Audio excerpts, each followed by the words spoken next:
Hey everyone, I'm Tarek Morshed with the Morshed Group at Sotheby's, where we specialize in representing entrepreneurs and founders in their residential real estate needs. Welcome to the Entrepreneurial Home Podcast, where we interview Austin's most successful men and women and discuss their business journeys as well as the entrepreneurial home that really empowers them to thrive, both in business and in life.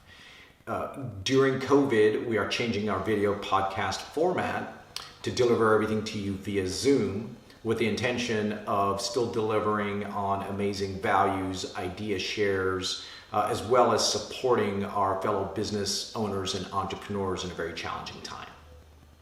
Hey everybody, welcome to this edition of the Entrepreneurial Home Podcast. I have John Del Bello here with me today of Change Unlimited and Infinite Giving, founder of both companies. We were trying to make sure I got that right earlier. But this is a really interesting episode for you guys, our listeners, in the sense that we've had a really wide range of local entrepreneurs, and John's journey, which he'll speak more into here, is really one of becoming an entrepreneur recently. And I think we can all relate to that, where we're all somewhere in the entrepreneurial journey. Some of us have been entrepreneurs for 20 years. Some of us have been entrepreneurs for 1 year, 6 months, and in between, and we're all scaled in different ways.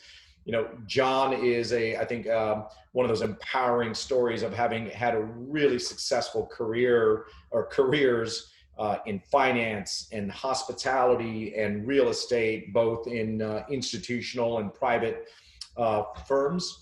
And then he had as so many of us entrepreneurs do, kind of like the birthing or the transition or the big aha or the big experience in life that really creates a passion to go do something. And so he's transitioning into the entrepreneurial world. So I think this is going to be really powerful from a place of connecting with what it takes in all those early stages of entrepreneurial growth when you're starting something.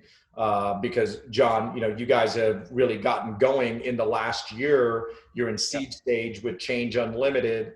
And so I think it's going to be a really wonderful story, as well as experience share, with our listeners here today. So just so I don't take any more of your thunder, let's have you kind of tell us about, your entrepreneurial journey, as well as Change Unlimited and Infinite Giving, and what it's all about. Sure. So I've been in 6 different industries, some of Fortune 100, Fortune 500 companies, some of the largest in the world, some of the leaders in the world. I've worked for small proprietor-based businesses. In my early 20s, I actually ran a business with my brother, a small business, launched it and started it. So entrepreneurially, I did some in my 20s. And funny enough, it's come full circle. I've also was heavily involved in nonprofits back in my from the age of 19, 20 forward. Sat on some boards early on in my 20s, and so it's interesting that everybody always has this story, like sometimes life comes back full circle. What I found interesting to me personally was that it took going through the worst period of my life, getting a divorce, becoming full custodian of my 2 kids who were very young. And unfortunately, that caused the state of Texas to proclaim my working weekends, which, as you know, Tarek, in real estate, you need to work. Yeah. They said you can't work weekends and have full custody. And ended up, the company I worked for said, we'll create something, great for you. Don't worry, we're not going to lose you. Top performer of 12 people in this company, of the 12 performers, I should say. So, and it comes to be that the company gets acquired, and the new company didn't want to do that for me. And so I ended up full custody, no job, no income. I don't know a soul in Austin besides the industry I was in, which didn't really help. I think I knew 40 people at the time. So I spent a good 10 months unemployed, thinking, what is going on in life, and what is this teaching me, and what am I supposed to be doing? And so I did some affirmations and meditations on, hey, universe, lead me, guide me to what I should be doing in the world that makes a difference, allows me to be who I am, right? Be empowered to be what am I supposed to be in this world, and how am I supposed to make the difference in the world? And then at the same time, it has to be able to let me take care of my kids, because I got full custody of 2 young kids. And I did that same it was about like a 2-sentence meditation and prayer or affirmation. And 10 days later, Tarek, it just like in the dream, I'm being talked to. And now I know I'm in some other, it's just incredible what you experience when you have this type of experience. And then it said to me, you need to wake up and write this down. I mean, how many times do you have a dream that happens, right? It's like this doesn't, and literally my body woke up. Like I just remember hearing it, and then I was awake. And then at the time of being awake, I thought that was a dream. Oh, wait a second. And I had to get out of my bed. It's like 3 a.m. and go to my kitchen. And all of a sudden it's streaming out of my head. And I'm writing for 10 minutes on the back of, my daughter had this big art sketch pad, took all the colorful pens, because things are coming at me at 100 miles an hour. And I just wrote as fast as I could on this big piece of paper, 2 sides. And then all of a sudden it just stopped. The streaming stopped. And I just went, what if I'm not going to say the word, what just happened to me? And I said, it's 3 a.m. I got to go back to bed. I got to get up at 6 a.m. and get the kids fed and get on a school bus. I go back to bed. I wake up at 6, get the kids on the bus. I come back from my coffee. I'm sitting at the kitchen table and I go, oh my God. I'm looking at it and looking at it. I'm like, this is the gift. I've been just making affirmations. They've just handed me a gift. And I shared it with 2 people and two good friends. And the next thing I know, they were like, this is amazing. You got to do it. And I'm going, I don't know how to do this. First of all, I got no money. I got no way to, start this thing up or anything. And I didn't know at the time, I didn't know anybody, Tarek, in any entrepreneurial startup company at all. And in 2016, I wasn't in that circle. And sure as heck, I think the universe guided me to get into that group of elements. So what ended up happening is I got into financial services and ended up becoming engaged in all these startups and small companies and small business and tech and entrepreneurs and incubators, accelerators. I mean, I just got exposed to all this in about a year's time. Yeah. And by the end of that year, it came to the conclusion, that's not the reason I got into that circle. It was to tell me, you have what it takes. Everything's been given to you. Do it. Right. And so, and the funny thing is I was in this highly networked group of social impact players for about 4 months. And, I shared tidbits of this, what had come to me. And one time over coffee, I'm sitting with 4 of them, and they're all ex-CEOs, COOs, all these top level people. And as I shared what Change Unlimited Infinite Giving was, which was exactly what came, those 2 words came to me in that way and what they were supposed to do in that dream. That's what's powerful to me. Wow. And so I shared with them, and everybody was mid coffee, and they were like, what? You have to do that. That's totally that's a gift from the universe. It's unbelievable. So I'll explain to you what it is in simple terms. So what came to me that night was, it shared Facebook and YouTube and LinkedIn and Instagram, all these social platforms, right? And they're all engaging people and getting people's attention and I don't want to say controlling, but they attract a lot of need, right? It's psychological engagement. Yeah. And what it was saying is that there's no social impact platform that can make a difference in the world with the same number of users, right?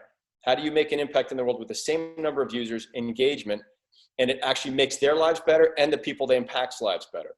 Mm. And so what ended up coming out of that is Change Unlimited is going to be a dual-sided platform where it engages micro donations, and it will accept more than that if someone wants. If you wanted to give me $100, I'm not going to turn that down, but where engagement is really 50, 75 cents a week. And then on the other side of the equation is we're helping nonprofits zero cost. We're going to give them measurement impact tools. We're going to give them accessibility to other organizations doing the same exact work. We're going to create opportunities for partnerships, associations, and we're going to also be able to obviously fund them for some of their needs. So what ends up happening is the nonprofit becomes empowered, has engagement, and reaches a broader audience. Yep. And doesn't have to rely on so many large donors, which is great, and doesn't have to spend as much on marketing. So they become more efficient and effective. For donors, empowers them. And, let's say if I told you, Tarek, that in 1 year, your $26 helped 100 organizations it changed 1,300 lives, and you only gave $26, how would you feel? Right? You'd feel, how is that possible? But it is, because it's scale. So the way to think of it in a really clear context for people, a community foundation is typically wealthy individuals of a community form a foundation. They give money every year, large amounts, 100 grand, 200 grand. And then they have an organizational entity that actually operates it, manages it, issues grants from it, and helps nonprofits in the local community. All great. I'll give you an example. Austin Community Foundation, they have about 240 million in assets. They do grants of about 28 to 30 million a year. Our platform, so that's like say 50 to 60 people that are engaged as the high net worth individuals, donating. It might be a little bit more than that. So, but we're not talking the population of Austin. If you look at the population of the greater Austin, 2 million people, let's say we got 1.5 million of those at 50 cents a week. Well, they would deploy almost as much into the same impact organizations, if not others, that maybe not even be able to get grants from the community foundation. And it would be more equal or more value of the same amount that community foundation is impacting. So, how would you feel if 1.5 million people felt in Austin that they were making a difference and that they were giving, 15 million plus a year into their own community and helping these organizations that are critical, serving a need? So when you multiply that times 50 cities in the United States, there's 50 top metros. It's interesting. There's only 4 top states, by the way, for charitable operations, even though, every state has organizations. There's only 4 states that really dominate the market. And that's because a lot of them are chapters, some are chapters. But when you look at the perfect example is the 2008 recession. So when I was doing all my research last fall, the 2008 Great Recession, it went from 1.3 million nonprofits, 501c3s, to lost 300,000 of them because of the Great Recession. And when you look at it, the large percentage of that number is religious organizations and foundations. So take those out of the picture, about half of the nonprofits that existed in the United States went under. That's a horrible, horrible statistic. We're now in a COVID related, so we've had to re-entrench and relearn and understand how can we change that. And the thing is, we're launching. We can't do anything about it now, but hopefully by the time we are fully launched and into Q1 2021, the predominant number of orgs will be COVID related or issuing or helping those causes. So that's good. As well as hopefully helping avoid, closure of all the other nonprofits that are still doing great work. If you were on the East Side and your kid was getting help with iPad and tutoring and that just went out because COVID, that's still an impact from COVID, right? That's just not good. So we looked at it and said, okay, so now we need to refocus and reframe. But in essence, it works like a public operated community foundation all over the world. So we'll have it in many cities. We can scale this to 600 cities in the world. And the scalability is if we reach the Facebook or Instagram or YouTube or Apple Music, it's so funny, and all of them cause us much more less satisfaction than gratification. But if you did that number of people, we would actually impact more than the total Gates Foundation has in assets on an annual basis. Wow, that's powerful. That's powerful. Wow. And so tell me a little bit about you guys got started and off the ground in terms of forming up your team and so on this year, last year. Tell me a little bit more about it. Sure. So it was June last year, I formed and registered the nonprofit with the state of Texas. Okay.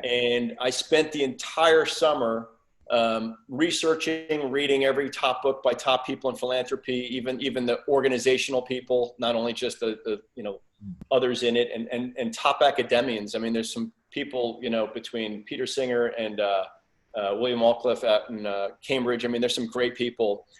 Read all their books, did a ton of research, and then started looking at actual data and a statistical analysis of what was going on in the market.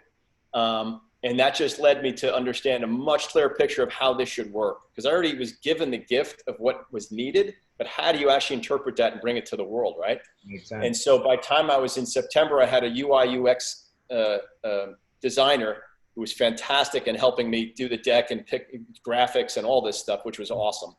And then I was introduced through a friend to my co-founder, who's a highly successful startup guy, entrepreneur. He was the last thing he did before he started his two companies a couple of years ago was he was managing a $2.5 billion division of Dell with 100 people around the world reporting to him.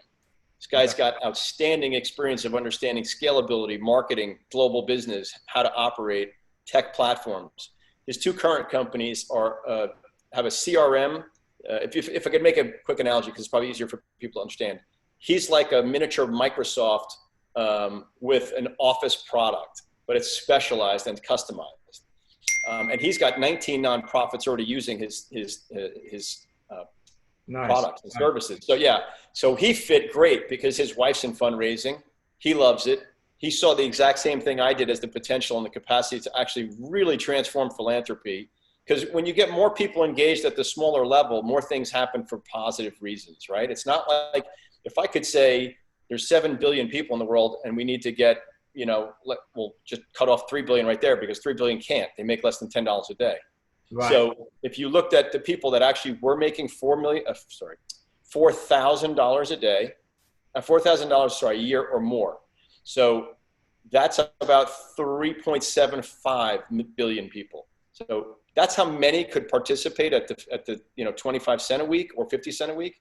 And we looked at it and said, okay, so if we just got to the scalability of a Facebook, Instagram at 2 billion, we still are doing 60 billion a year in impact. I mean, that's just unbelievable. Yeah. So we just started to identify how we need to market, how we need to grow scale, who do we want to partner with. And so we want to reach out to the best foundations that are supporting technical solutions in philanthropy. We want to reach out to the most, I personally find that there's a ton of individual investors and individual wealthy people that want to make a difference and have a legacy. And that's who we want to reach because they're going to get this. And what our startup costs are so low, comparatively speaking.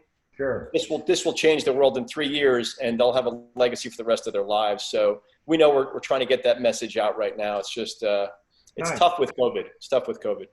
Of course. Yeah. And which is a good, that's good. That was going to be one of my questions is, hey, from an entrepreneurial view, you're in startup mode, you're in seed stage, Yep. You're getting going, right? So, relevant to COVID, granted, you're a nonprofit, but what are you guys doing to work around that? What have you needed to relook at, during COVID and, what's the impact been? Yeah, great question. So, it's funny, we had this whole part of the deck structured to 40% of the philanthropic market fitted into our silo categories. So we already knew these are the most impactful areas. This is where most people give. This is the causes most people support. So we identified that. COVID happens, right? Okay, so interestingly enough, Brett had to, my co-founder, basically had to disappear for 4 months. His son got COVID the first week of January when he got back with his girlfriend who came back from China. So she had COVID, didn't know it, came back, gave it to him, and he had an immune suppressed system. Boom, kids in the hospital almost died 3 months, 4 months. So this became very personal for us of like, how do we have to look at this platform now? Because we already knew the stats from the 2008 Great Recession. So we've tweaked and worked on focusing. So as we scale, we're going to do a pilot in Texas first, and UT is going to be on board. We're working with them to have a whole intern cohort of community engagement interns, which is fantastic. So what we want to do is leverage that capacity with understanding if we do the 5 major cities in Texas and we pick 50 nonprofits, at least 20 to 40 need to be in that realm of COVID-related causes. Because it's just that vital. We don't want to see what happened in 2009 and 10 happen again. So we're going to try to get that going. And that's been a big adjustment. And then number 2, which is the obvious of it's a horrible economic destruction has occurred and is continuing, and foundations are tightening their belts and investors are tightening their belts. And, your average, we have 3 million people unemployed in Texas alone. So we're talking about a lot of people. It's hard. We're actually considering crowdfunding for the nonprofit because the good news is the CARES Act that got passed allows any individual, any couple to donate between $300 to $600 and get the benefit of that CARES Act in 2020. So if we reached 1,000 couples and got $600, that would fund most of our startup on the nonprofit. For the for-profit, we are looking to individual investors. They will have a return. And at the same time, we look at that as a legacy opportunity as well. We're only raising 12% of our total valuation. So that's very low. Your average company right now, their seed money in the last 4 years, seed money's gone from $500,000 to $1 million. And round A went from $1 million to $1 million to $2 million to $4 million. We're nowhere near that need. So our seed is only 12% of our valuation. And we know that's nothing compared to most, especially when we looked at our comparables. We did a whole study with PitchBook. So we know we'll get investors, but the thing is, we would love to have people do both. We would love to have an investor and contributor. The good news is, because we are doing both, we can actually work it as a loan for people. So if they want to do an investment on the Infinite Giving side and a loan to the nonprofit, they can do it that way. So we're open to as many ways as possible. But we do think, if, because we are pushing towards a scalable public participation platform, maybe we can have enough emailings out to as many people as possible to do the crowdfunding of the normal $600 deduction you're going to get for the CARES Act, and they save money. The good news is we could have individual investors, high net worth individuals. Actually, this is the only year this has ever happened. They're allowing people to do 100% of their AGI. Okay, so adjusted gross income, 100% can be tax deductible into our company. So if I found 6 guys to say, hey, I can write you a check for 50 grand, which is all the taxes I would have paid the IRS. Look at that. How legacy is that? They don't pay the IRS, they pay us, we get our startup, and now they're part of it. So there's a lot of different ways we're trying to focus that energy. Awesome. So I really love this because I'm, as we've had some of our other guests, but also, I'm in EO and EOA, the accelerator program. And, there's been so many conversations with fellow entrepreneurs of, how do you pivot? How do you survive? And really, how do you thrive still? Right. Mm-hmm. Yeah. And so from a strategy place, I really love what you guys are doing, which is, okay, we're in seed stage and launch stage, and we're in this environment. Yep. Your strategy, it sounds like, is trying to really look at what the landscape is right now based on these changes, and within that landscape, find the little niches and the nuggets that allow you to still be able to have a compelling pitch. That's awesome. A great point. That's a great point, because what's interesting to me is if you had to say, I don't know, I probably have 300 people on Facebook. I probably know 50 of them personally, and another 50, not intimately, but acquaintances. But what's interesting is there's 10 of us engaged in this project right now. So it's myself, my co-founder, 2 volunteers, 4 total board members. And what I think is interesting is I just crunched some numbers this morning, and I said, if each person got 50 people in their network to just do the 600, and we get some of the grants we're hoping to get, this thing could fund very quickly, and we do very well to get started.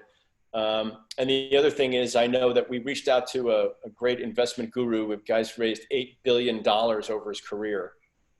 He loves what we're doing, and we just explained to him the tax benefit to high net worth, and we're having a meeting actually downtown with another a wealth manager, because I think a lot, it's funny, but a lot of the wealthier people are now seeing this COVID thing and the social change, right? All the issues around racism and economic inequality and healthcare. I mean, all these things are becoming such big conversation pieces that I think to engage them and say, look, this would actually make a huge difference in so many communities. Why wouldn't you want to take the advantage of the 2020 CARES Act now and put your name on it, and that name will be with it for eternity, right? And you'll be one of the people that founded this platform that will literally transform the philanthropic sector.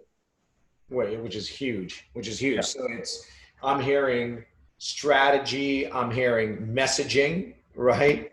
Yeah. And then I'm even hearing not shifting who your client is, but niching at a time when there is a need to niche or an opportunity to niche because of the environment. So Absolutely. you're going after specifically nonprofits related to COVID, which makes a lot of sense. And so I'm picking these pieces out because, for our listeners, and as entrepreneurs, again, whether good times are good or bad, it's all about niching and messaging and strategy. And so I really love your share. I think it's really valuable. I love what you're doing with that. Thank you. And Appreciate the way you guys are approaching it. It's pretty powerful. Thank you. Appreciate I like that. it. And Yeah, so, I couldn't have asked for a better co-founder. I got to tell you, he's amazing. yeah, and what's if you're willing to or able to share, Oh, sure. Brett? Yes, Brett Butler. Brett Butler. Okay, got it. Shout out to Brett Butler. Yeah, he was one of the. He's one of the. He probably started some of the most major companies here in Austin too. Back with he was with working with ATI back in the late '90s and early 2000s. Oh wow. Yeah. So Electronic Arts and all these other companies, he was the one that, so guy's got incredible skill sets and talent and heart. His heart's bigger than his brain. Trust me. It's amazing. That's exactly who you want on your team, right? It's exactly. all about heart, right? So that's awesome. And so tell us real quick before we transition to kind of one of our last questions, where do you guys see Change Unlimited 3-4 years from now? Sure. We've tried to be as conservative and careful with the scalability because we do not want to not be the platform it needs to be for the public and for the nonprofits. So we don't want to overpromise nonprofits and underdeliver to donors. Yeah. But we see it as a scalable model in terms of we've identified the top 50 metros, we've identified the top 4 states. So we think in the first 2 years, we could be in all 50 metros in the US. And by year 3 and 4, we'd probably be in 4 other countries, which would probably be United Kingdom, New Zealand, Australia, probably India, and possibly in one, obviously Canada, sorry. So that's where we probably see that growth. And then from there, we'll start working with partners on other international countries. Okay. Yeah, that's pretty sizable. So for all our listeners and fellow entrepreneurs, sometimes I think, we're going to do this here locally and for this year. And a lot of times I think we might actually be playing small. And so I love the way that hey, we're going to be in 50 states in 2 years is our goal. And that's what we're going for. Yeah. And the reason it's the pilot's going to teach us a lot, right? The pilot in Texas is 5 cities, but what people forget is, so Texas is one of those 4 states. So our 5 cities represents, I think it was 12% of all charitable activity in the United States. Got it.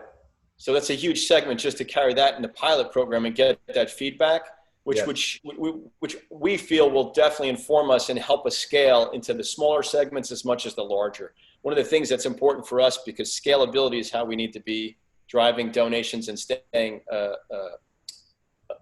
in the black. But we know that we can immediately go from Texas into New York and California, the other 2 biggest markets, probably Florida third. And then from there, we can identify a lot of the smaller targeted metros that are important. That makes sense. We crunched like 2 million lines of code from the IRS. So we've done a lot of number crunching. Nice. That's awesome. That's awesome. But what we're going to be, I think we should set, let's say a year from now, where are we at around this specific vision? I would love it. And I think that'd be a really neat kind of experience for our listeners, right? And for yourself, right? Like, hey, here's what worked, here's what didn't, and here's where we're at now. So I hope your name is on the legacy list, Tar. You know what? We should talk. Absolutely. It perked up my ears when you mentioned it. So I thought that was again, very cool. Very cool. So let's see here. We're all working from home at this time, right? This question on our Entrepreneur Home podcast used to be more centered around real estate, whether it's on the residential or commercial side, and how do you get into flow as an entrepreneur, right? Yep. And now it's how do you get into flow at home, which has brought challenges on many levels, right? So what are your hacks or tips that you would suggest for our listeners, and what works for you around really being effective in work as a founder working at home, and or the challenges that come with that? I'm going to tell you straightforward, I was lucky because when I started this venture June last year, I worked from home. Oh, nice. So I literally had a head start of about 8 months on COVID. And I got to tell you, it taught me a lot about segmenting time, putting time aside for what kid things you need to do as a single dad of 2 young kids. How do you take care of your other stuff that needs to get done that ends up in your lap unexpectedly? Because we all have that, right? We all get either the phone call, the email, or something that comes in the week, and you got enough on your plate and you already have other things scheduled, and you go, and I still have to deal with that. Oh no. So the good news is, yes, I've actually worked myself into, and now it became a little bit more difficult with COVID because the kids would have been at school most of the day, and now they're not. So it went from 2 meals a day to 3. That definitely threw me for a loop, more because they can't really do anything about breakfast or lunch, right? And as far as prepping and cleaning up, they just have to wake up, eat, get to school, and same thing with online. And then it's lunch. They get like 15, 25 minutes tops. And that's hard enough to keep them focused and eating and then get back to their Zoom or whatever. So the good news is that the first 3 months of COVID taught me a lot about balancing that third meal in the middle of the day. And so I try to schedule everything for myself from 9:30 a.m. to 11:30 a.m. for business. Try to do emails and make a couple of calls. Then I have to cut myself off at 11:30 until 1:30. And it's because from 11:30 to 12, I'm prepping and getting lunch out and getting stuff set so they can just sit and eat. They both have lunch around the same time. And they literally come out of their rooms, eat, and they go right back to class. And then I have to eat myself and clean up everything. Yeah. And then I just, from 30 to maybe 5:30, again, I just try to have as many scheduled activities there. And anything, I try to leave about 25 to 45 minutes in available time for unexpected things, or things that, like if something happened in the morning, I needed to follow up with someone in the afternoon. So it definitely has taught me a greater deal about time management. But at the same time, it's funny, the same thing happened. I have forced myself to take more time for myself. So in the mornings, I do my meditations. In the afternoons, I might do a walk, or I might do outdoor activity in the yard or something, or something that basically gives me space to de-stress and also be focused and more connected to my intuitiveness. The one thing I've learned, which is an incredible gift, I think, from this whole experience was, it's kind of interesting. As soon as I decided to pursue it last spring, which was like April, May, I started to get more intuitive messaging. So because I was opening myself, I read this great book called The Surrender Experiment by author Singer, who he was the one that ended up, he started as a hippie meditator and ended up being the CEO of WebMD. Right? And his entire career he spent doing meditation and surrendering to whatever the universe was delivering him. So I took that message and I said, okay, I'm going to try to create more surrender space, more letting go, letting things come, letting intuition come. And it's incredible because every step of the way building the deck over 9 months, there were things that literally came out of the universe into my head and said, look at this, identify that, or do that, and maybe this is better. And it would come out of the ether. It was not something I had been thinking of or considering, it would just come. So I do feel like by giving yourself that downtime and connecting to meditative space and connecting to self-love space, I definitely feel like more things come to me naturally, and it helps me stay focused and stay driven, and also on target to get this thing actually what it needs to be for the world. That's really, really powerful. Thank you for that share. I hear several things in it. One is kind of the tactical blocking of, time blocking and segmenting, right? Which for our listeners, by the way, Mara Thomas, Empowered Productivity. If you look her up, she's an amazing guru around not time management versus really kind of effective and attention management, which is really powerful concept. But I love where you're going with that. And I think for our listeners, again, and fellow entrepreneurs, that is so important to be segmenting our blocks through the day in chunks like that. Yeah. And then the other thing, which I meant to acknowledge you earlier when we began, it's not easy for a lot of people to put themselves out there and just say, hey, you know what? I meditate every morning and I really take time for myself and it's my spiritual connection time, et cetera. And potentially be judged for that or not, or maybe that's woo-woo or not. But the more entrepreneurs I speak with and more successful people, period, I speak with, this is a really critical part of being in flow. You're accessing your intuition, your gut, your instincts and intuition. Just the last podcast we did, we really talked about that. Bonnie Cool with Archer and Olive, and she talked about how she really takes time to really listen to her gut and instincts, and it comes in similar paths. Yeah. How imperative that's been for her business and how things flow. I do something very similar. I take every morning, I do my heart math meditation, which is a really powerful version, and which it's all about aligning your heart rate and your breathing rate. I'm familiar with it.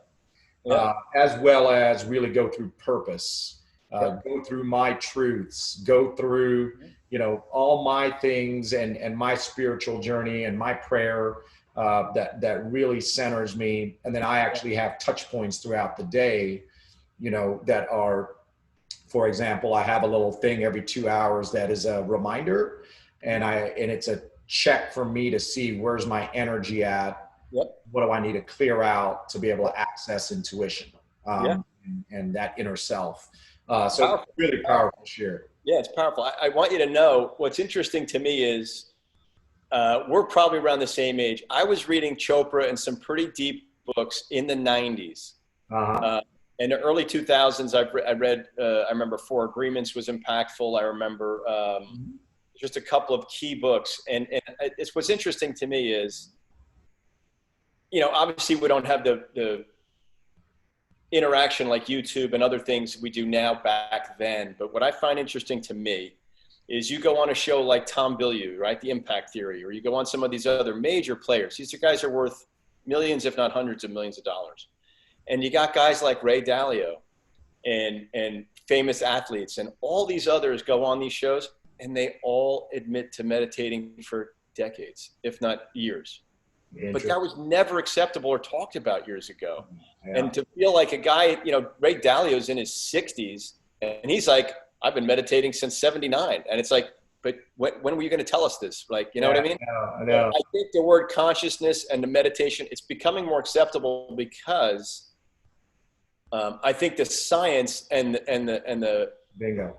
discoveries of what we're understanding, I follow a guy called Nassim Haramein, and he's a top cosmologist physicist in the world. And he's about to release his book on the unified field, which proves that consciousness exists because time-space is actually memory.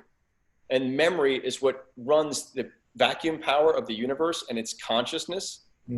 That's why we have black holes, is because it's absolutely off the charts wild when you hear this, but everything makes sense. And the funniest thing is his mathematics are so simple and they got proven at CERN. So there's no doubt about what he's done. It's been proven at CERN. So when you talk about now there's people accepting that consciousness plays an important role and meditation is key, and we allowing ourselves to get that self-love and actually allow ourselves to receive intuitive things. I think the reminders you have every day are so critical, right? The mantras, it's like, I'm receiving what I should be, what I want to empower the world with every day. You just keep reminding yourself that that's why you're here. And I think there's more acceptability now. And I think more and more entrepreneurs, as we grow this C word to be more acceptable, I think more and more people are going to realize how powerful that is in helping you operate. And just to give you a quick example, Ray Dalio admitted this. It was like 6 months ago on Tom Bilyeu's show before COVID. And one of the interesting things is he ran the most successful hedge fund with 23 out of 26 years of positive returns. Yeah. That's pretty hard to knock when the guy claims he wouldn't have been able to do that without meditation every day. So, it just goes to show what your power is, what you allow yourself to, accept. 100%. 100%. Very nice. Well, man, it's been really a truly enjoyable podcast here. Thank you so much for joining us and bringing the value that you brought. We definitely want to make sure we have you back and give everybody an update of where everyone's at. I know that you're setting some things up, but to our listeners, please be on the lookout for Change Unlimited and Infinite Giving. By the time this is posting, we should be able to share some information on your social media platforms. But I just wanted to put that out there to make sure the world knows to be on the lookout and look out for you. Thanks again for joining us. To our listeners, thanks for joining us for this powerful meditative session that we had and kind of the way we ended. And if you want to listen to any of our past podcasts, go to our website, themoreshedgroup.com, and of course, all our social media platforms and of course, our future ones too. Thanks for joining. Everybody have a wonderful day. Go ahead. If I can thank you for the difference you're making and the empowerment of others and the engagement of the public to recognize that people make a difference in the world no matter what they're doing, and what you're doing is really, really important. So I want you to know that. I really appreciate that, brother. Thank you. Thank you. And we'll be talking soon. Namaste. All right. Namaste. Take care, everybody. Thanks, Art. Take care, John. Be well. You too.